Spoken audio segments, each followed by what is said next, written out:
ঘুমাতে যাওয়ার আগে বৃষ্টির শব্দ শুনি, ঘুম ভাঙেও বৃষ্টির শব্দে। জীবনটা যেন বৃষ্টিময় হয়ে গেছে। জানি না কবে যে বৃষ্টি শেষ হবে। বৃষ্টি ভালো লাগে, তবে অতিরিক্ত ভালো লাগে না। পৃথিবীতে যে কোনো জিনিসই অতিরিক্ত ভালো লাগে না। এই কয়েকদিন যাবৎ এত বেশি বৃষ্টি হচ্ছে, বৃষ্টির কারণে ভালো লাগতেছে না। কাপড়-চোপড় শুকায় না, বারান্দার মধ্যে সবসময় ভেজা কাপড় থাকে। তারপর বাইরে যাইতে গেলে সমস্যা, নানা রকমের সমস্যা ফেস করতে হয়। তো সব মিলিয়ে দেখা যাচ্ছে যে বৃষ্টিটা হয়ে গেছে এখন দুর্যোগময় একটা অবস্থা আরকি। আবহাওয়ার খবর শুনে যেটা বুঝলাম যে আগামী কয়েকদিন যাবৎ এরকমই বৃষ্টি হবে এবং ভবিষ্যতে বলতে চাচ্ছি যে ২-৩ দিন পরে ঢাকাতেও বন্যা হবে। অলরেডি হয়ে গেছে আরকি। কয়েকদিন পরে আমরা ঢাকা শহরে রাস্তা দিয়ে নৌকা চালাইতে পারবো, এরকম একটা অবস্থা এখন বিরাজ করতেছে। তো সবাইকে জানাচ্ছি শুভ সকাল। আশা করি আপনারা সবাই ভালো আছেন। আরেকটা নতুন দিনের নতুন ব্লগে সবাইকে অনেক অনেক শুভেচ্ছা ও স্বাগতম। এখানে রুটি বানাচ্ছি। তো এখন ব্যাপারটা হচ্ছে কি, যে ঈশানা সারার জন্য আলাদা খাবার বানায়, আমার ভাইয়ের জন্য আলাদা করতে হয়। ও হচ্ছে সকালবেলা যায়, আসতে আসতে দেরি হয়। এজন্য ওকে একটু খাবার দিয়ে দিই যাতে বাইরের খাবার না খেতে হয়। তো ওকে রুটি করে দেবো, সাথে ডিম ভাজি দেবো আর হচ্ছে কলা দিয়ে দেবো। মানে শুকনো খাবার দিয়ে দেবো। যেহেতু বাইরে খাবে, ভাত তরকারি দিলে আবার খেতে একটু অসুবিধা হয়, এর জন্য শুকনো খাবারই দিয়ে দিব। এদিকে ডিম ভাজি করতেছি। আর আজকে হচ্ছে ঈশান বাবুর পরীক্ষা। গতকালকেও পরীক্ষা ছিল, কিন্তু গতকালকের বৃষ্টির অবস্থা ভালো ছিল না বলে পরীক্ষাটা বন্ধ ছিল। কিন্তু আজকেও যেরকম বৃষ্টি, এখন প্রতিদিনই যদি পরীক্ষা এভাবে স্থগিত করে তাহলে পরীক্ষা নিবে কখন? আজকে আর কোনো মেসেজ-টেসেজ করেনি, আজকে মনে হয় পরীক্ষা হবে। এজন্য ভাবলাম যে এই বৃষ্টির মধ্যে বাচ্চাদেরকে খাইয়ে স্কুলে পাঠিয়ে দেই। এই বৃষ্টির মধ্যে রান্নাবান্না করতে তো ভালোই লাগে, তবে রান্নার মেনু ঠিক করতে একটু মনে করেন যে ভালো-মন্দ খেতে ইচ্ছা করে। যেমন ধরেন খিচুড়ি, মাংস। গতকালকে মাংস রান্না করে খেয়েছি, আজকে তো আর মাংস খাওয়াটা কোনোভাবেই ঠিক না বা খেতেও ইচ্ছা করবে না। তাই ভাবলাম যে আজকে হালকা পাতলাই রান্না করি। আগে ভাবলাম সকালে রান্নাটা শেষ করি, তারপর হচ্ছে দুপুরবেলায় চিন্তা ভাবনা করব কী রান্না করা যায়।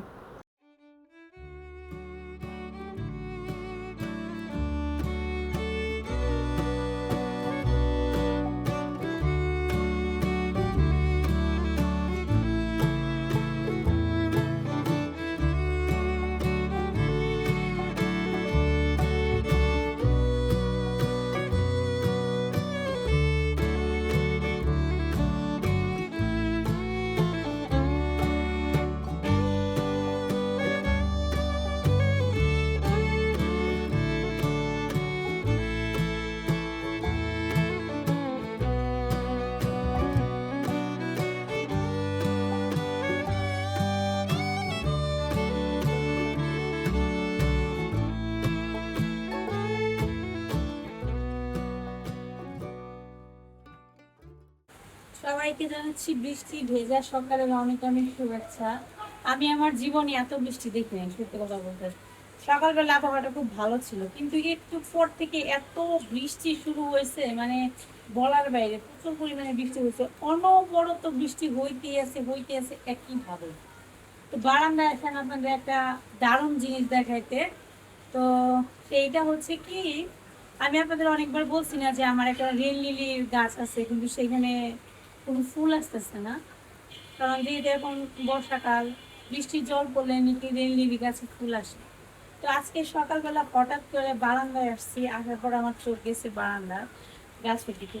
তারপর তাকে দেখি একটা স্টিক আসছে, খুব সুন্দর একটা কালার, দারুণ লাগতেছে দেখতে। যাই হোক, এর আগের বার অনেকগুলো আসছিল, কিন্তু এইবার খুব একটা আসে না। এরপর মা আমাকে ফোন দিয়ে বললো কি যে গাছের পাতা কেটে দিতে। তো ভাবলাম সকালবেলা গাছের পাতা কিছু কেটে দিয়ে আর আপনাদের সাথে শেয়ার করি যে কত সুন্দর ফুল আসছে, আমার ফুলের কালারটা কি দেখে নিজে ঝগড়া লাগছে। মানুষ বৃষ্টিতে বন্যায় অবস্থা খারাপ, আর এরা ঝগড়া করে বসে। আজকে ঈশান বাবুর পরীক্ষা, যে বৃষ্টি হইতেছে কেমনে যে পরীক্ষা দিতে নিয়ে যাবো সেটাই ভাবতেছি। এরকম বৃষ্টি সেই সকাল থেকে শুরু হয়েছে, অনবরত হইতেছে। এরকম বৃষ্টি থাকলে কি ভালো লাগে?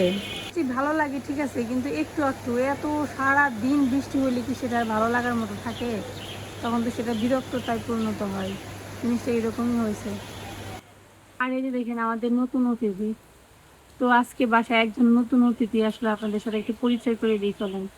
এই যে আমাদের নতুন অতিথি, এখান থেকে ছবিটা ভালো আসছে না ক্যামেরাতে? দেখছেন কত সুন্দর একটা কালার। এটা আমার মার কাছে ছিল, এরকম পাতিল লাগানো ছিল। তো মাকে আমি বুঝলাম তুমি তো মাটিতে লাগাইতে পারবা, তো আমি পাতিল সহ নিয়ে যাই। পরে বললো যে ঠিক আছে নিয়ে যাও। পরে আমি এই গাছটা নিয়ে আসছিলাম, আনার পর ফুল হয় নাই খুব একটা, গ্রামের বাড়ি বুঝিনি তো। বলে না যে বনে ওরা পাখিকে যদি খাঁচায় বন্দি করা হয় তাহলে কি সে আর ভালো থাকে, জিনিসটা এরকমই হয়েছিল আর কি। যাই হোক, অবশেষে একটা স্টিক তো আসছে, এখন এই গাছের পাতাগুলো কেটে দিবে। অবশেষে একটা জবা গাছ হয়েছে, এটা হচ্ছে একটা জবা ফুল গাছ। অনেক দিনের ইচ্ছে ছিল একটা জবা গাছ উঠাবো, কিন্তু হইতেছিল না। তারপর একটা ডাল দিছিল, এটা হচ্ছে দিয়ে দিছিল, মানে আমার ননদ দিছিল ওই বাসা থেকে, তো এটা হয়েছে। যাক, ভালো হয়েছে। গাছের ফুল করতে করতে আসলাম। কত করে গাছ নেবো? এই করে দিই। মা মানে ফোন দিয়ে কালকে ফোন দিচ্ছে দাদু বলা, আমার ভিডিও দেখছি মনে হয়, ভিডিও দেখলাম গাছ আমার ফোন দিয়ে বলে কি গাছ আর না পেলাম, গাছের পাতা কাটতে মিলে টাকা আমার খেয়াল থাকে না, গাছের পাতা কেটে দিচ্ছে, দেখি করি আমি। পরে আমি কাটছি, আমার সবগুলো গলিয়েছি। স্টিক না কাটলে তো হইব না। আরে 1 ঘন্টা মধ্যে শিখে দেবো, শিখে যাবে। কত কাজ বলতে তো 1 ঘন্টা। জায়গা নিয়ে ভালো হবে। ঠিক আছে, হ্যাঁ। আমি আসলে বাইরে বসে থাকুন, ঠিক লাগলে আহি যাবে। পরীক্ষার মধ্যে কয়েকটা প্রশ্ন জিজ্ঞেস করবো, ধরে উত্তর দিবি গো ওই শান তুমি গুড বয় কাজ যাও কাহানি বাসায় হইবো, তাই না?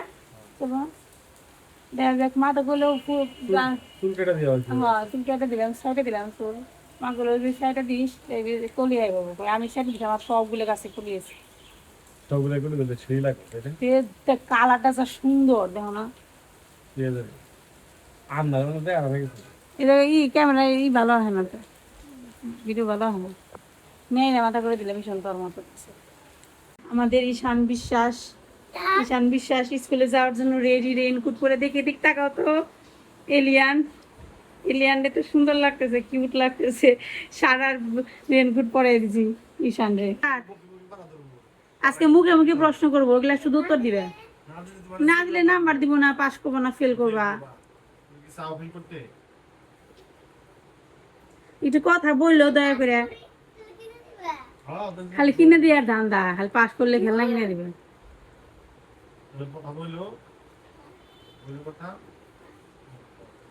তাড়াতাড়ি যাও, সময় হয়ে গেছে তো।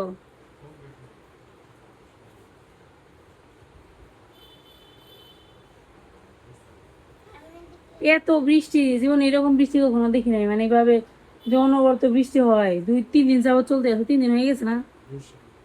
আর মিরপুর ওই দিকে তো একবারে বন্যা হয়ে গেছে এমন অবস্থা। সময় নেই, তাড়াতাড়ি করো, সারা ডাক দিতে হবে, সারা আজকে স্কুল বন্ধ আছে, এই জন্য তো সারা নাক ডেকে ঘুমাইতেছে এই যে থেকে। ঈশান, এই যে ও ঈশান, এই যে বাই বাই। ঈশানটা দেখা যায় রে, ঈশান। তো এই যে ঈশান গেল পরীক্ষা দিতে। চিকেন ফ্রাই, এগুলো হচ্ছে গতকালকে রাখছি, তারপরেও বরফ হয় নাই। কি অবস্থা, 2 দিন লাগবে। এই গতকালকে রাখছি, তারপরেও বরফ হয়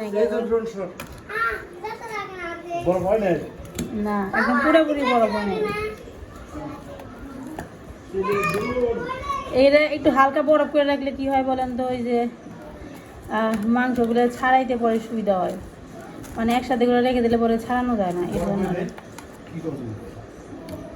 বরফ মানে বলতে কালকে সারা রাত রয়েছে, তারপর দেখো না একটার সাথে একটা ওইরকম বরফ হয়নি আর কি। যে রান্না বান্না শুরু করলাম, এখানে চিচিঙ্গা ভাজি দিচ্ছি। আজকে হচ্ছে ডিম দিয়ে পেঁয়াজ দিয়ে চিচিঙ্গা ভাজি করবো। এই চিচিঙ্গা ভাজিটা খুবই ভালো হয় খেতে, আপনারা খেয়ে দেখতে পারেন। এই নর্মালি পেঁয়াজ যেভাবে ভাজি করেন সেইভাবেই করবেন, শুধু একটা ডিম ভেঙে পেঁয়াজের সাথে মিক্স করে দিবেন আর চিচিঙ্গার সাথে মিক্স করে দিবেন, তাহলে ভালো লাগবে খাইতে, অনেক ভালো লাগে আর কি। মুসুর ডাল হচ্ছে পুঁইশাক কেটে রাখছি, সেদিন যে পচা পচা পুঁইশাক আনছিল না, পচাটা ফালে দিয়ে খুব একটা হয়নি, অল্প একটু হয়েছে। সেই পুঁইশাক দিয়ে এই যে আলু কেটে রাখছি, আলু দিয়ে আর কি একটা তরকারি করবো ইলিশ মাছের মাথা দিয়ে।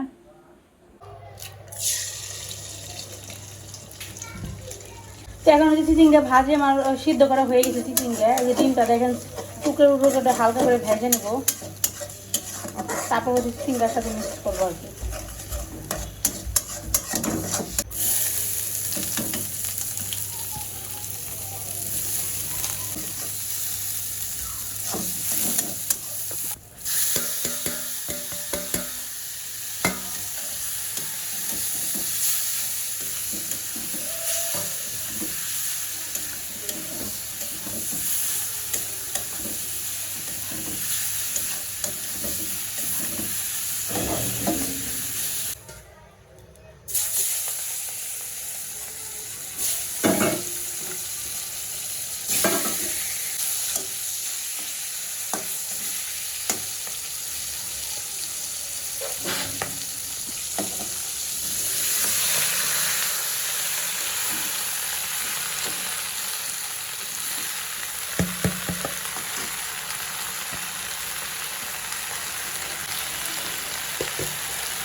দুপুরবেলা রান্না বান্না শেষ করলাম।